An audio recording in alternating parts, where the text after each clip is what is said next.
Nice. இப்போ நான் இன்னும் நீங்க பார்த்ததுல கேட்கணும்னு நினைச்சது இந்த ஒரு இத பத்தி தான். சொல்ல முடியுமா? அது வேதிக் வாஸ்து மண்டல பிரமிடுப்பா. ம். அது என்னன்னா, இந்த ஒரு சிலருக்கெல்லாம் வாஸ்து தோஷம் இருக்கும்பாங்க. கடுமையா பாதிச்சிருக்கு, எங்களுக்கு வேற வழி இல்ல. அந்த இடம் வாங்கிட்டோம்.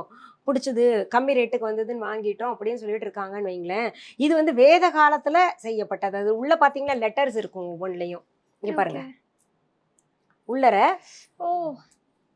எல்லாமே சிம்பல் போட்டு, ஆமா. அதுல எழுத்துகள் எல்லாம் இருக்கும். அந்த தோஷத்தை எடுக்கக்கூடியது சூரியன், சந்திரன் அந்த மாரி எல்லாமே யந்திரம் இருக்கு உள்ளர. ம், ம். உள்ளர யந்திரம் இருக்கு. எல்லாத்துக்குமே மந்திரம் வந்து எழுதப்பட்டிருக்கு. அப்போ அது வைக்கும்போது வாஸ்து பிரச்சனை வந்து போகுது. இது நெறைய பேர் வாங்கிட்டு போய் நல்லா இருக்குன்னு சொல்றாங்க. ஓகே. அதே மாதிரி உங்களோட பூஜா ரூம்ல இது எனக்கு கண்டிப்பா வேணும்னு ஒரு விஷயம்னா அது என்னவா இருக்கும்? கண்டிப்பா இருக்கணும்னு. எனக்கு குலதெய்வம்.